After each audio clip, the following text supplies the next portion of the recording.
Hi guys, welcome back to Called Higher. I'm Sarah and this is Zara. And today we're going to be talking about obedience and trust in God. Yeah. So Zara, did you know that trust is said 190 times in the Bible and obedience 96? I didn't actually know that. It's crazy. So they must be pretty important. I think so. What do you think that means to you, trust and obedience? Oh, I mean, it's a very important thing. I think you could go like the basics in life, like what does it actually mean? That could mean literally, I don't know, trusting that the bus driver's gonna get me to a location. They always fail. Like, you know, getting me there alive, Yeah. that sort of thing. But I think in my faith, trusting obedience is, even if I don't hear God like loudly in my ear being like you're doing this and you're going to do this, like a set plan, just like doing it anyways and being active in my faith and knowing that there's gonna be a reason why I'm doing it. There's a purpose and there's a plan for everything. Like it says in Jeremiah, like, I know the plans I have for you, like plans to prosper. And it's like there's always a reason behind everything. And if I go into it with that heart posture of trust and obeying him and doing what he desires for us, then ultimately we're gonna like reap so many benefits and it's gonna be so incredible in our life. I think for me, like, I completely agree with everything you said. There's also that element of trust, which is not being able to see. I remember I was in a kids group. I must have been like 7, and I was at this church that I'd never been to before with a group of kids that I'd never met. And the youth leader said to me, can someone stand up on the stage? And there was like the stage was like a meter off the ground and fall backwards and I'll catch them. And everyone just went dead silent. Oh. And I was pointed at, and they were like, Sarah, I want to stand on the stage. I knew no one. I literally didn't even know this guy's name. And so I went and I stood on the stage. I put my back to the crowd and I fell backwards and he caught me. And it's actually really stuck in my head my whole life. Yeah. As such, and because he sat me down after. He sat all of us down. Yeah. But, and he said, well, that is what God does for you. Sometimes it actually does feel like falling backwards off a cliff and just hoping that he's going to catch you. Yeah. But he does. Yeah. And that not being able to see, I often think about like a lot of people who know me will have heard me say this, the disciples, when Jesus died. Yeah. And it's like crazy because obviously the crucifixion is such a massive event in history. It's incredible. It's like known among like Christians and non-Christians. Like, yeah, it's crazy. To me, like the turning point of Christianity. Yeah. It's like this idea of whether you believe in it or not, it is just undeniably this idea that there was a God who came, who died and rose again to save us all, right? But I always think about these disciples who were Jesus's best friends hanging out with him. It said like they gave up their work, they gave up their jobs. They had like the government was trying to kill them. Yeah. Yeah. And they were like real proper outcasts, just traveling around talking about God, with Jesus. Yeah. And they believed that they were with the Messiah. And then one day, Jesus sits them down and says, at the Last Supper, he says, I'm going to die tomorrow. Yeah. And they're like, what? Some of them don't Shocker. believe it. Peter doesn't believe it. And like, what do you mean? yeah, he's like, no, you're not. And then not only does he die, but he Yeah. dies for a full day before he rises back to life. And I always think about that day from the point of view of the disciples. Yeah, that's so true. It says that they like locked themselves in a room. They were running away because like people, the grief, crazy. the grief, the confusion. Like, Yeah. what do you mean you've just died on us? Like, you're in a tomb. Yeah. And now this would have been the scariest time of their lives.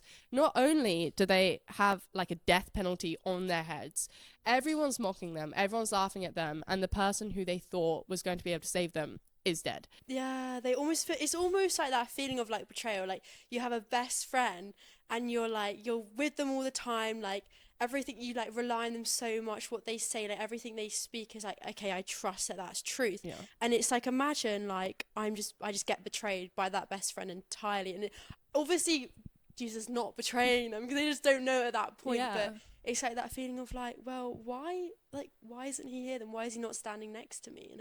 And it's like they've given up all their like their jobs and like everything to like live for him, and it's like, oof, you know. It would be crazy. But Yeah. do you know what they did? Some of them then went out and continued to talk about who God Yeah. was. Exactly. That's the wild part for me. That they saw Jesus die and they still continued to trust him at that terrifying point. And looking back on it now, we know that death was actually also for them, and it was a beautiful gift. And that blind trust, and obviously a lot of people talk about Thomas, and they talk about him when Jesus kind of comes back, he's resurrected, and Thomas doesn't recognize him, and he's really skeptical, and he's asking to see his hands and his feet, to see like gotta get the evidence. Yeah, he's like, gotta take the boxes. I don't think it's you, Jesus. Bro, you look a bit different. I saw you die. And lots of people sort of, I think, kind of judge him for that, but I just think that's so real. Like, like put yourself in his genuinely, shoes, like. genuinely. And then Jesus says to him, like, blessed are those who do not see yet still believe, and that's trust for me. Yeah, no, I love that. I also think there's a really cool bit about the apostles.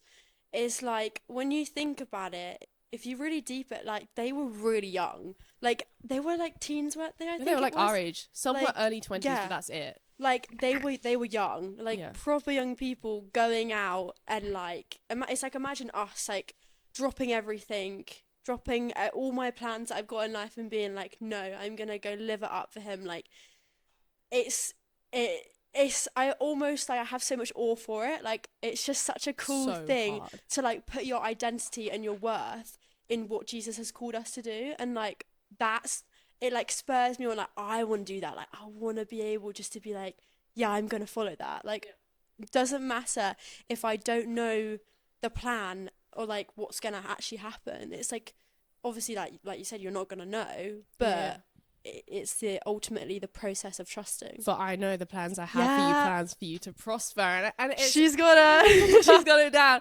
And in Timothy it also says, do not let others look down on you because you're young. Do not let, like, this so important. I'm now paraphrasing, but effectively, don't let them not let you speak about God. Don't let them not teach, because Mary was 14.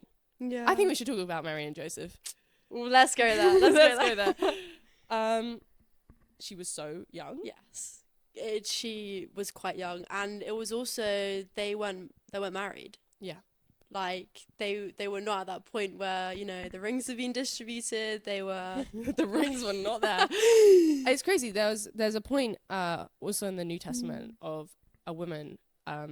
She's up for being stoned for adultery, and that would have been the same sentence that Mary would have had, because it would have been presumed adultery. Yeah, exactly. Because in society it was like taboo to like have a baby, and you're not married. Yeah, like, and it's insane. And it's not only that, but Mary would have been. I think we often think about the commitment of 9 months of like going through pregnancy as a 14-year-old, which is crazy and already a massive leap of faith. But also, society would have looked down on her 100%. So much. Yeah, and she was at massive risk weight of dying. And Joseph, it's almost like in that time, it was almost worse for Joseph. Like, obviously, it's not worse for Joseph, but societally, it almost was, because it would have been like dishonorable. It would have been a shame, like shame on him. Yeah, 100%. It is crazy, and but it's the fact that through all of that, and through, you know, not doing what society wants them to do, and getting married and all this, and following the rules, and she hears from God. Gabriel comes to her, and through all of the chaos and the confusion and the why me, she still was like, okay, God. She picks up her staff, and also Joseph finally, you know, he comes back, and they has a dream. Comes back, and they actually go to this new place, still again not knowing, but then this little, you know, like shed place, like they go in, and then the greatest gift of all is born, and it's like that is like the biggest reward from being obedient. And I guess like from that you could say, like, well, what are the rewards to us? Like, what are the benefits of being obedient? Yeah, that's from so us. Like, for them, like, they had Emmanuel. Like, Jesus, like, that is so cool. But like, we can be like, yeah, that's awesome, but what will I get from it? Like, what will I get from being obedient? Yeah, it says that in the Bible, that we'll get rewards in heaven. And even if we're not, something about like the least on earth will have the most in heaven. And I think we were talking a bit earlier about, like off camera, about Jesus in the Garden of Gethsemane, and knowing that he was going to die. We were talking about the shortest verse in the Bible. What's the shortest verse in the Bible? Wow, if it is Jesus wept. That's devastating. Yeah. That's when you rethink about it, it's he knew everything that was going to happen to him. And you mentioned that he knew he was going to resurrect. And so would that hope and joy and peace in knowing that he was going to come back to life and his servitude to God have taken away from the suffering of the cross? And we sort of came to the conclusion that no, it didn't fully. No. He still, it said he sweat blood. Yeah. It said he was terrified and he was still killed. Yeah. And in the Bible, it says so many times that Christians are going to face persecution. It's crazy. I remember reading, like, I think it was Acts, and the amount of times people were being persecuted and killed. And, like, you have Stephen, like, it's, like, the death he went through. Was he stoned, was it? I think it was. I think so, yeah. And it's, like, obviously I'm not seeing, well, in our country, we're not seeing people being stoned, but we are in the world. Yeah, exactly, around the world and places that we haven't really heard, but still day to day people are undergoing persecution just for speaking the name of Jesus, just for being obedient, you know.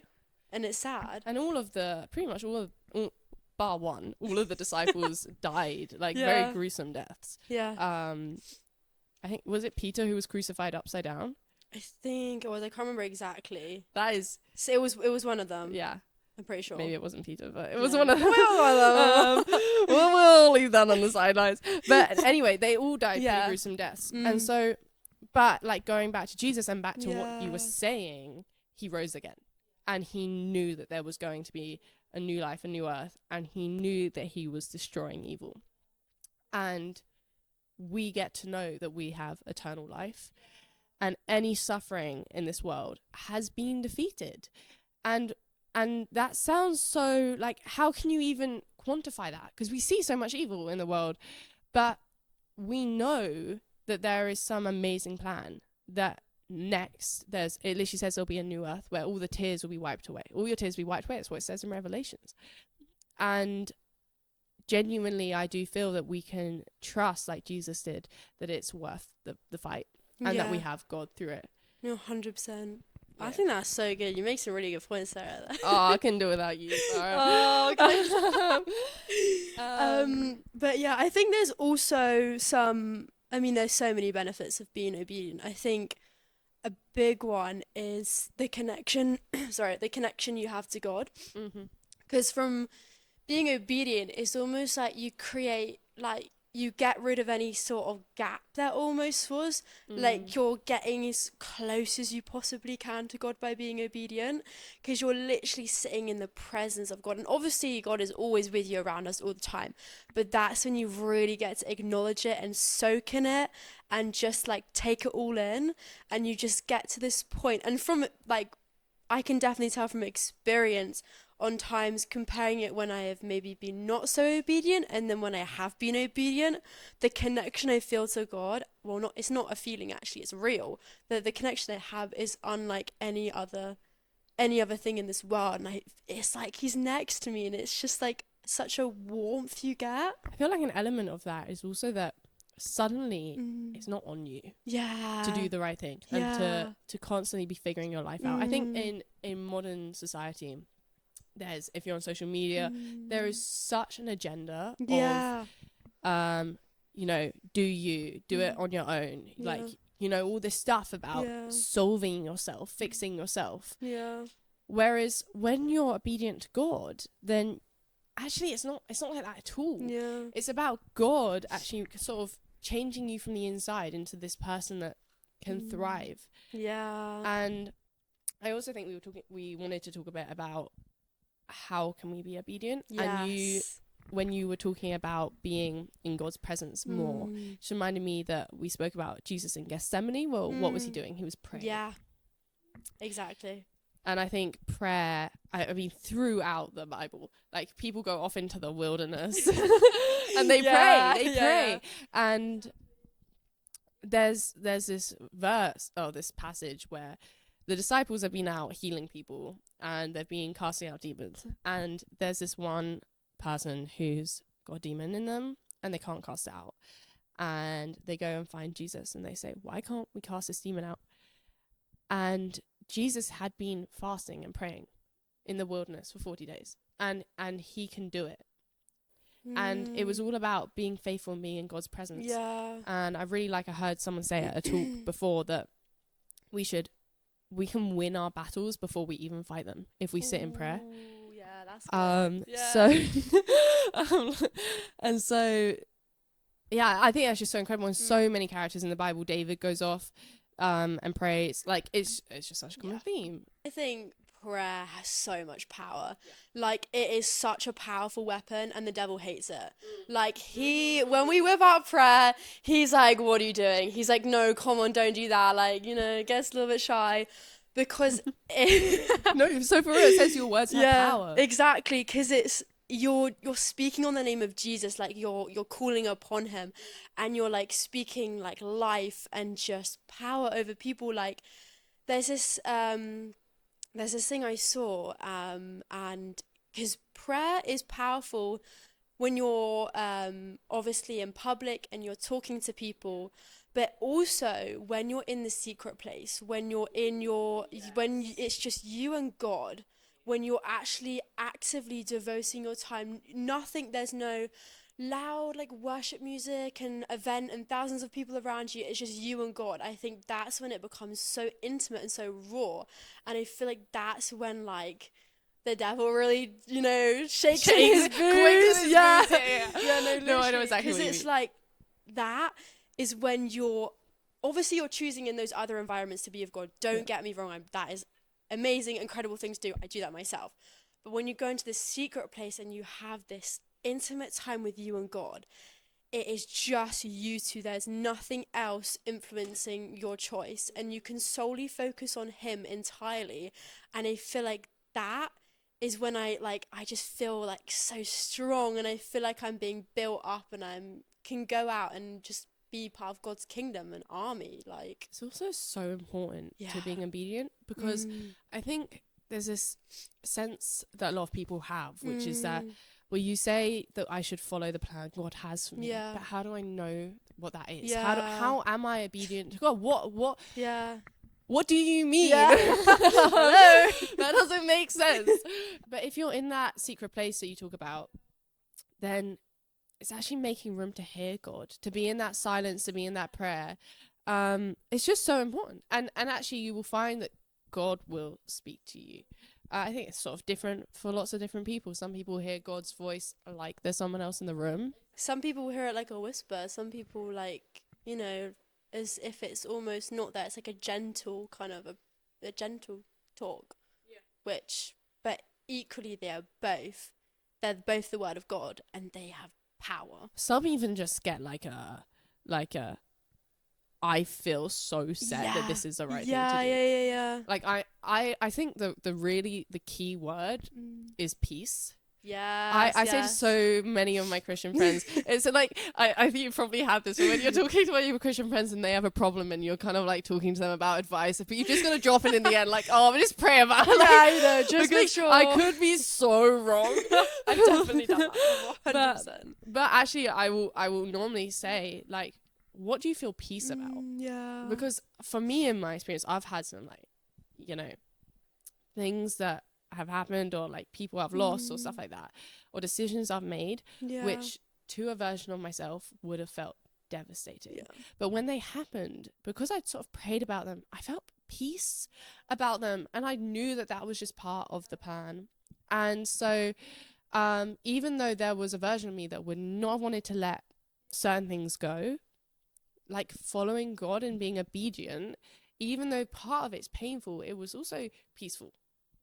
And also a way of getting closer to God and getting to know what God wants for me. Yes, knowing like the desires he has for us. Because when we get close and we know the desires that he has, then we start to crave those desires and have the same. And then we kind of reach that kind of like level. And that's when it, really fits together. But I think as well as prayer, another one which is, I feel like it's quite an obvious one as well. You might know what I'm going to say in terms of obedience. Obviously, we have scripture, but not just like reading it every so often. It's the consistency is so important in the obedience. And also living it. Yes, living it out, being active. You make such a good point there. Good point. Yeah, being active in that consistency. God loves when we go out and we do what we say we're gonna do. It's no point, saying we're gonna do something and be like, yeah, actually, I really wanna go and serve others and go pray for others and go preach and do this, and then if we don't actually go and do it, then ultimately it's just something we're sitting on and just like, maybe not really going out of our comfort zone. And going out of our comfort zone is a massive part of being obedient. It's like faith and works. Yeah. I spoke about it, the comfort zone thing, a bit before on Called Higher, so Yeah. I won't talk about it loads here.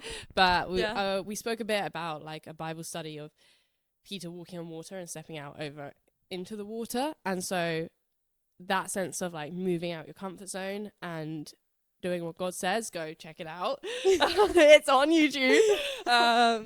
But yeah, no, I fully get what you're saying. Yeah. And I also feel that there's this sense with prayer that a lot of people have, which is that God doesn't answer my prayers.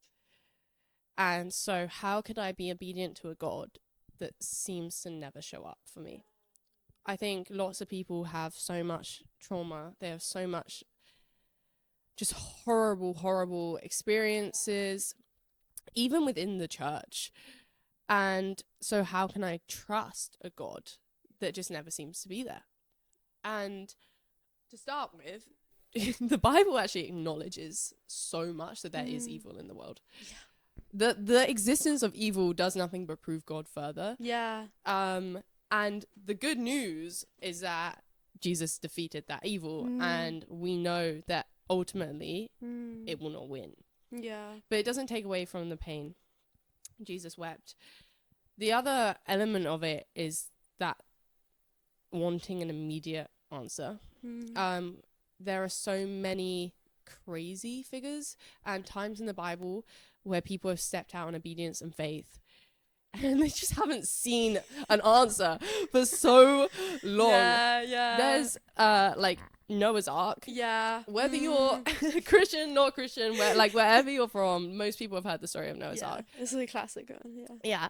But what loads of people, lots of people have been told, Noah built the ark in a desert, or at least in a barren land. Yeah.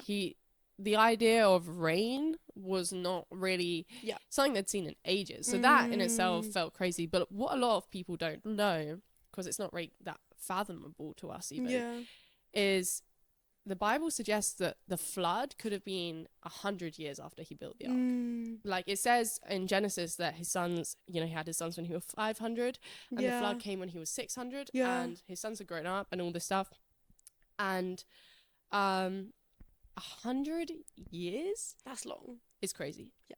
And it saved not just him, but his family and all the animals and all that. But 100 years, just think of the amount of time that is for doubt and to process what's happening, when's the flood gonna come, that's a lot of time for everyone to be well, when's it gonna come? Yeah. Realistically, is it gonna come? I don't know about that, Yeah. So it's still amazing that Noah was no, we're building this ark, there's a purpose, there's a plan, and I'm gonna stick it. Yeah. And it worked out in the end. It did work out in the end. But I think it's so important when we look in our lives. Sometimes I look back over my year. I really, really recommend this. I have a journal. Yeah. And I often write down when I've seen God move or what I've prayed for. If I've prayed for something that's really quite, weighing on me. Yeah. I'll write it down. And I love flipping back through all my old stuff. Yeah. It's insane. Flipping back through and seeing the answers to prayer. Yes. And sometimes I forget that I even prayed for stuff. And then I'm like, no way. Yeah. And so, there are times that it feels like prayer is answered immediately. I mean, God wants it says to go to God for everything. Yeah. So, there's nothing too small, like praying for a parking space. Exactly. I've done it. You've done it. We've all done it. Yeah.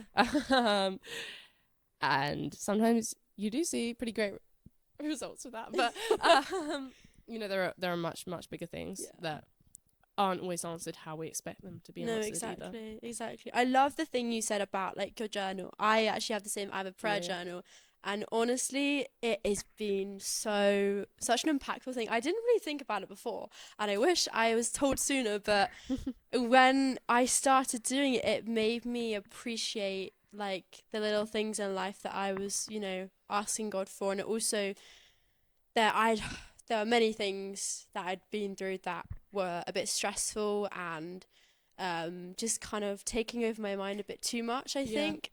And I think being able to pray for peace and also for God to get me out of situations, like you said, being able to see the after, the gratitude and thankfulness of what God gave me afterwards was really actually quite refreshing and renewing, being able to see the reward from it. Like, 100%. So like, it's a great thing, you know. 100, yeah. But yeah, I have actually got a question about obedience. Why do we think it's hard to be obedient to God today in this world? Like, why do we struggle so much with it? Oh my word. Okay, this is such a great question. Yeah. I'm going to be so honest with you. I don't think there's a single person ever in the history of ever that didn't struggle to be obedient to God. Even we spoke about it, even Jesus, like he was obedient. He's the only person who's ever been obedient to God. He struggled with it. I'll come back to today, but there's, oh my word, I just think there's so many examples in the Bible. We spoke about Peter at the Last Supper not believing God, that he was going to die. There's John who didn't want to baptize Jesus. There's Jonah and the whale who literally was told where to go and said, nope, that doesn't look like what I want to do, and turned back around. There's a whole, I've forgotten which book it's in. It's possibly Hebrews.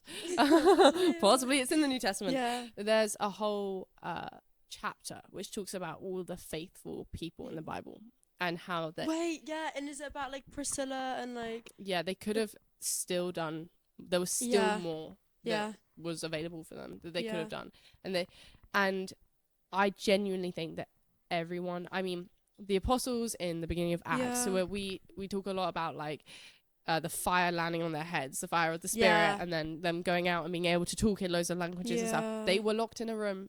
They were scared. That, you know, there's everyone struggles with it because we're humans, and God knows that. And you know, he talks constantly about the fact that we will not be able to overcome our sin. We're not able to overcome our fears and our doubts and actually live a godly life without God.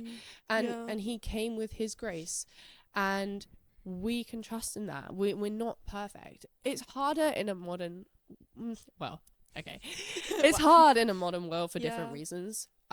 In our country, we don't have, you know, we touched on it earlier. We actually are so blessed that it's a safe place to practice. So there are areas in the world where people are dying en masse, that they are being killed. They are being sent to jail. They're having to meet, you know, underground. And that is so difficult. And I can't even begin to understand or relate to what that would be like. But on a smaller scale for us in how we live in England, it's just not normal to be Christian. And we because of social media and stuff, like, I mean, we are just following trends all the time. That's what we do. How we dress, how we have our hair. Like sin is so normalized in this world. Like it's literally like every day, and it's like, oh yeah, I just do this and this, and like from a Christian perspective, I'm like, that is so heartbreaking. Seeing every day people walk past me, and I'm like obviously, I'm not judging them or anything because I sin as well, but it's just like hard to watch it. And then, but also then it's hard because it's so easy to be influenced by it and want to do it because you want to fit in, because that's the thing in this world. Everyone loves to fit in and do the same thing, and because, you know, they don't want to be seen as, I guess, being different. But that's what it is to live for God, being different, isn't it? There's Also the element of sorry, you saying it just being different. Reminded me, we were both at this talk, and I think you know what I'm gonna say. Oh, But the title of the talk was being smelly for Christ. Yeah. I don't know how much this has come up in our lives. Like, we talk about this so much. It was Quite such a a lot. brilliant shout out. Was that Orchard Women? It was your Orchard Women's, yeah. So good. Yeah. Being smelly for Christ, and in the sense that Yeah. you're gonna look different. Yeah. Yeah, you will. Like, everything about you, like, you're gonna have that Jesus glow. Yeah. Like, which some people might recognize, some people might not. It might just see it as you being more joyful, as being more happy. Some people might see it as you living your life differently, serving other people, like, maybe even praying for people. But, like, that, like, impacts others, and also, like, your obedience to God. Like, it goes both ways, I think. Because, like, it can be, like, especially you as well, like, loads of my Christian friends, I see their obedience to God, and, like, you having that Jesus glow, and it makes it encourages and motivates me a lot. I Like, 100% agree. I don't think I've ever told my testimony without saying that my Christian friends dragged me up. Like, they pull me up. Like, because it's not even, that doesn't take away from God. That's part of God's plan. That's part of what he wants. And he says, where two or three or more are gathered, there I will be also. He speaks of community. He speaks of being together and the importance of praying together and holding your brothers and sisters up and helping them be obedient. And honestly, it's just so important. It's so hard. I think also the looking different. I think we can get really, really caught up in this. And sometimes we become obedient to what we think a Christian should be. Yeah. And not what God actually wants a Christian to be. True. Do you have any thoughts on that? No, I agree. I think there can be, I don't know, a lot of, I think maybe a preconception going into some things, maybe thinking you have to do stuff a certain way and act a certain way, but realistically, God just wants us to come to him, like, go to him, like, bare, and just lay it all on the floor, and not try and, like, look at other Christians and be like, oh my goodness, they're doing so much in their life, they're going this and they're doing this and they're speaking here and they're worshiping here, and it's like, no, like, don't try and compare yourself to that, because once you do the whole comparison thing, that's when your, like, faith can start to deteriorate, once you kind of just lower yourself and be like, no, God, just focus solely on God. I feel like that's when you can actually so important. Go on the path. What you're saying is so important. Like, there's so many different ways you can practice Christianity. There's so many denominations. There's so many different people who are going to say different things. And so actually being able to turn to Jesus is so important. And actually find his voice within it all. Like 100%. There was something else I wanted to say. Oh yeah, the disciples, what you were saying about just come as you are, that's where everyone should start. People, definitely. I actually heard someone say to me in a conversation, I would love to be Christian, but I would feel bad because I wouldn't be a good enough Christian. And there's like this idea that you have to be perfect to be Christian, literally. And not only that, the Christian should be perfect, otherwise they're not Christian. Which is just crazy. We think of the rooster crowing 3 times. Would you like to retell that story? you can retell that. Well, Peter was talking to God and said, I would never deny you, Jesus. And Jesus said, and then I know you're human and you are going to deny me. In fact, you're going to deny me 3 times tonight before the rooster crows. And he does. He is walking with Jesus, like in the flesh, in person. He's like that. Literally walking around. He has seen in front of him Jesus heal people. He has seen crazy things 3 times in one night, he says. All of the disciples, Paul was previously Saul, who was a murderer of Christians. Right? You have, I mean, I think that, I heard in a talk once someone point out that, like, John the Baptist ate bugs. Like, that's again, like weird, right? Yeah. There's so much stuff. Yeah. None of them were perfect. Yeah, no, exactly. And as they got to know God and as they walked with Yeah. God, I actually really, really love Paul's name change. Because it's such a symbol of what happens. It's such a symbol as how we slowly become more like Jesus, and we slowly, through obedience, become someone we're more proud of being. Yeah, no, 100%. Our identity becomes in Jesus, and not in what the world calls us, or what the what we try and put on us and like put ourselves down about. I also saw this thing, like what you were saying earlier about how we should come to God, as like as honest as we are, and it's like I'm probably gonna mess up and say it wrong, but I'll try and say I'm sure it. you won't. And it's everyone would have heard this probably, and it's like when God, I think it's like God doesn't come to heal like the healthy, he comes to heal the sick or something. Yes. Is that right? A doctor doesn't heal. Yeah. A doctor isn't for the healthy, it's for the sick. Yeah, there we go. Exactly. Yeah. And it's like It's the whole Mark, beginning of and the whole point like of, well, not the whole point of Jesus, but a lot of the main point is him to be there to be our father. Like he's our Abba, like we're his children, and he wants to like hold us in his arms and heal us and heal the scars, like you said, the trauma, the bad experiences, and just pick us up and take us out of that sick place, whether that's real or I love not. that. And it makes me really emotional. And I immediately thought of the 99 sheep Yeah. and the one that goes off. Yeah. And Jesus going to find that one. But like with the obedience element, we spoke a little bit about like praying for other people. Sometimes I really think that God can use Christians to find that one. Yeah. And if you're obedient to God, actually you can help, not help him, he can use you to bring others to him and get to know him in that way, which is so beautiful and so fulfilling. Actually, I think that's possibly one of the most fulfilling parts of being obedient to God, is watching his kingdom grow. Yeah, literally, because it says there's so many times in the Bible where it talks about daily people, like the number of Christians being increased in number and increasing number and increasing number. And every time I read it, I'm like, yes, increase the number, let's go. Yes. And it's like that's the same in our lives. Like when we obey God and we trust in God and therefore follow out the plan he has for us, we will see.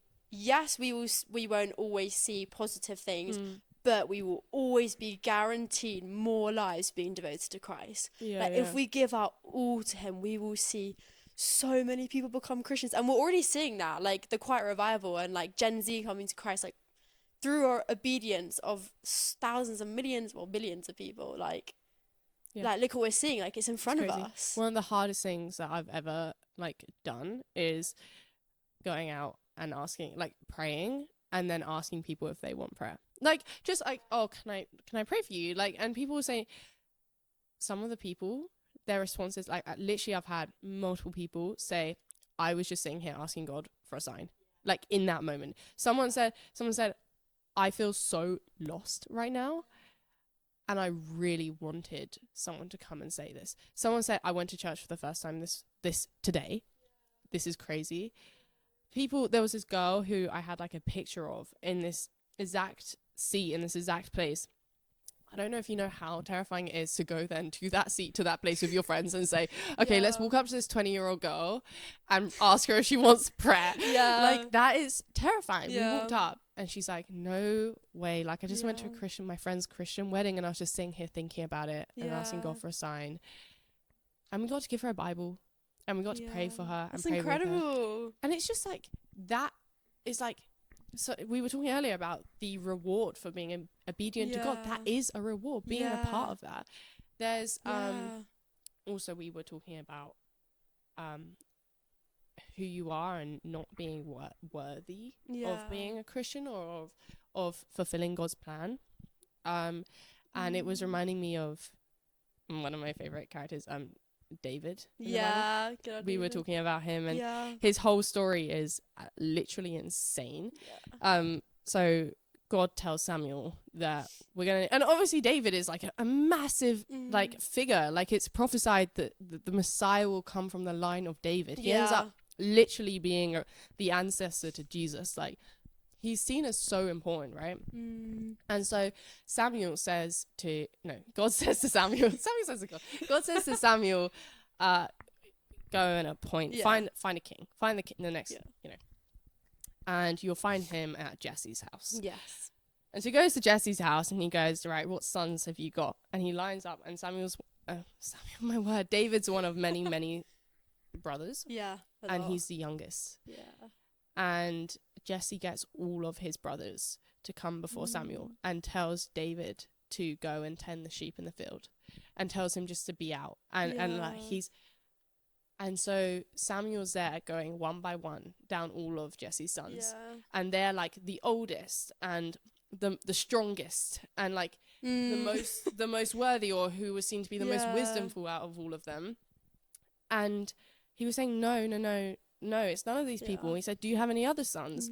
And Jesse goes, well, I do, but you're not going to want him.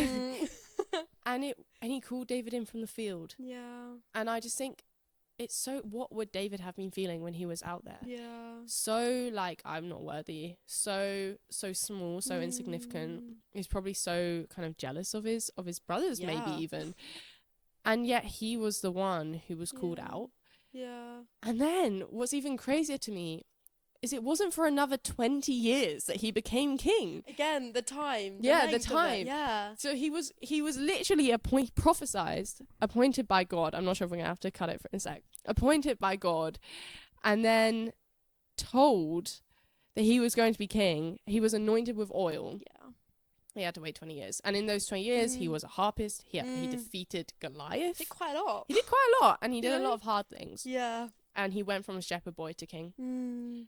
And I think that just really speaks about God and how he uses anyone in the craziest ways. Literally, like, you don't have to be this like well-known person who's, come from a family of like, more well-known people. Like you can be like this shepherd boy, and you can build something of your own with God's kingdom. Like you don't, like, I know myself, I feel like we all have. Most Christians have doubted their self-worth and being like, why would God want me? Like, why would he want me through all my sin and everything? But, like, he does. Like, he calls on us. Like, he calls our name. And that's what he's here for. And I think, again, going back to obedience and trusting him, when you trust and know that he's going to use us, whatever our background and our circumstance, like, that's when we can just like really like lean on him and just like have peace about it again, 100%.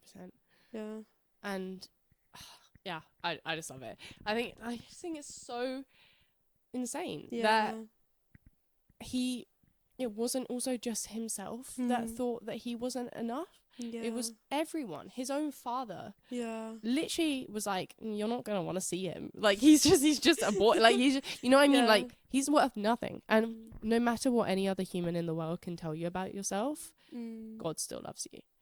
And still has a plan for you that he wants you to fulfill. Yeah. Right? And that's like crazy. And and I also, like, we're quite young. We are young adults, and we've spoken about the disciples being young. We've spoken about Mary and Joseph. We've spoken about David. That's a lot.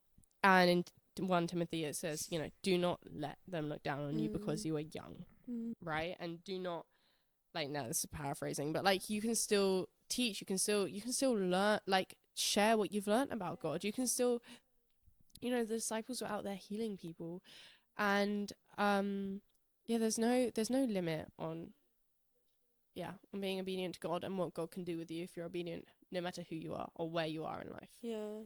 No, I think that's so true. Like, there shouldn't be like a cap on, or like a level on, like, if you're above this and below this, no, sorry, you haven't got it in you. Like, come on, like, like, no, like he comes to us with his arms open. Like, we, like, all of us should go, like, with our arms open and ready and eager. And like, I've seen like stories, and like I've seen in real life, like young kids, like not even teens, like kids go with such a strong, immense faith and like a Crazy. trust. Yeah. And I'm like, that is crazy. Like some like 6-year-old going and they're like absolutely giving their all. And I'm like, whoa. Yeah. Like it just shows like God values us all, like no matter Yeah. what, and he wants us to, no matter our age, no matter anything, like always make room for him and do everything for him. I think when you're obedient to God, you just see the craziest things. There's, I've been in rooms where teenagers have prayed over people and seen someone in a wheelchair stand up for the first time. I've literally like talked face to face with a girl who, in a room that I was standing in, had her scoliosis completely healed. Whoa, that's so awesome. There's like miracles are still happening. Oh yeah, daily. If you're obedient to God, you'll see them. Like you will see them. Yeah. And I think there's a whole aspect of faith in that obedience. Yeah.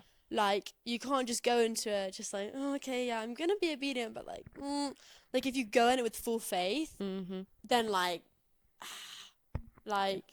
you can't guarantee that. For example, if you go and pray for someone's leg to be healed, like, you never know what's going to happen. God has always got a plan for everything. But if you go in with that faith and you're like, oh, I know, like, gonna be what's gonna be, like, then that's when it really thrives. I think the key thing is that with all of these crazy miracles that I've seen and I've heard of, sometimes some of the ones I've heard of have literally been like, in the name of Jesus, be healed, and they've stood up, right? Some of them have been, let me pray for you, do you feel better? Not really. Let's pray again. Yeah, let's do you feel better? Not really. But how do you feel out of 10 now? 7. How do you feel out of 10 now? 5. Yeah. How do you feel out of 10 now? 1. And like, going down, like pain wise. Yeah. And it's like that consistent prayer is so important, and just staying true to what you know God can do. And sometimes you won't see the result you think. There's an amazing preacher who I cannot remember who they are. I actually don't think I know, because someone told me that they said this, so I literally just don't know. But these are not my words. But someone said that they were like this preacher healer who'd seen thousands of healings. Their thing was standing on top of a stage and getting people who were like sick or injured to come up and be healed. And one time they were up on a stage in front of like a lot of people, and someone came up to be healed, and he prayed and nothing happened. And he said it was so embarrassing. Like he was standing there in front of loads of non-believers, and he was like, God, what? And he realized that actually that's not his responsibility. That's God's responsibility. He trusted God, and he knows that God's actually going to do something with that. And it might not look how we think, but if there's, if your line comes out dry, so to speak, don't worry about it, because if you've trusted God, that's on God. That's not on you. Don't stress about it. No, definitely. And you will actually see crazy results, and you will see crazy things come. At some point in your life. No, exactly. So much, honestly, like, it's pretty cool. It's so cool. I think we were also going to talk about, you had some notes about not being scared, or not feeling like you can do what God wants you to do, about Paul in Corinthians. Oh, yes, I do, actually. This is some pretty cool stuff, actually, we were talking about earlier before this. I think, let me just get it up. It is in 1 Corinthians and 2 Corinthians, a bit of both. Love that. We got a bit of variety A mix here. and match. Yeah, a bit of mix and match. Well, in Corinthians, Paul's actually talked about actually not being the best public speaker. Like, he is shaking in his boots as to speak. Literally says, I'm trembling, does he say? Yeah, it says in... Let me get the verse up. I'm not good with off by heart stuff, I can't lie. I think it's 2 Corinthians 10:10, I'm pretty sure. Let me get it up. Whilst you're trying to find that, while she's just looking at that, I also thought that I missed out when I was talking about David, and I think this is actually really key to what she's about to say, that when Jesus sent Samuel to find a king, he said, do not look upon outward appearance. It says in 1 Samuel 16:7, for the Lord does not see as man sees, for man looks at the outward appearance, but the Lord looks at the heart. Yeah. And so actually we won't always look like what we think we need to look like. Yeah. We might not even think that we have there's like a story, like really small short story in the Bible which I can't even remember, but it's something about like, you know, some of the disciples or, you know, followers of Jesus are following Jesus. They're doing what God's told them to do, and God just says, you know, go up to this town and ask for a donkey and they will give one to you.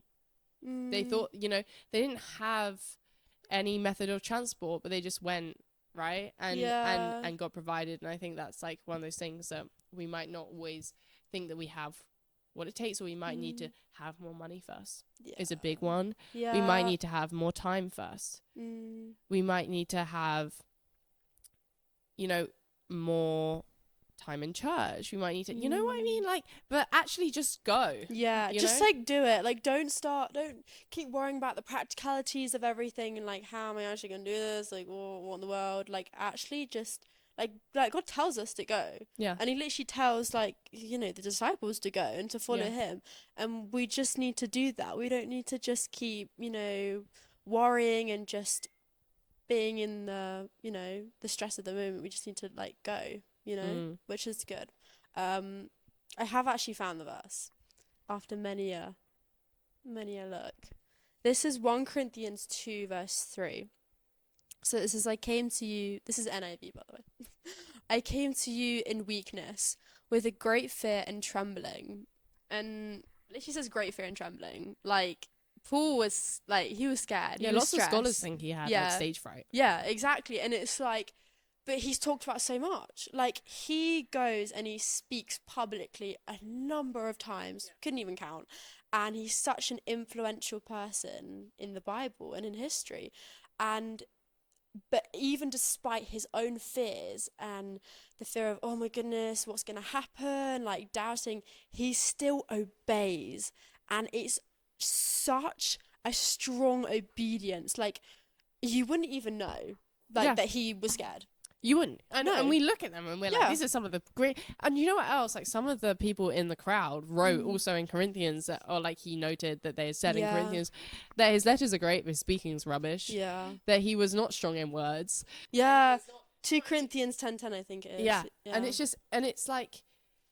It's crazy. Like, people were judging him a little bit. And yet he's one of the biggest biblical figures that we have. It's crazy. It is. But it just shows you what happens, like, when you're obedient. Like, almost like God he gives you this strength and this power that you didn't think you had. And like, even if you're the same as Paul and you have almost like supposedly stage fright, or, you know, maybe a bit anxious, a bit stressed, like, God will always give you that strength and that power that the world doesn't give you, that humanly we can't have from this world, but only he can give, because he's all knowing, he's all powerful, he's just everything that we need. Well, it says in the Bible that the power that raised Jesus from death to life lives in us. Yeah, lives in us. It also says in the Great Commission, Matthew 25, that, you know, go out and make disciples of all nations, right? And but it says that the Holy Spirit will be with us in that. Yeah. And that is actually what we can lean on. However, we've been speaking a lot about people. We're going to need to end in like 5 minutes. But the people, we've been speaking a lot about people who have successfully obeyed God. Yeah. Not easy. And there are examples in the Bible of people who don't. Yeah. Pontius Pilate. Controversial figure, might I say. If you don't know who Pontius Pilate is, he is the guy who overall sentenced Jesus to crucifixion. And it's a crazy story to me, because I think he gets a lot of like, you know, he hated Jesus. Not the case. Not the case. He was sitting in trial, and his wife sent him a note saying, Jesus is an innocent man. And then when he says to the council, he says, like, what should we do with Jesus? And they say, crucify him. In the NLT version, which I have, it said, he literally says, why? What has he done? You know, what law has he broken? What are we punishing him for, right?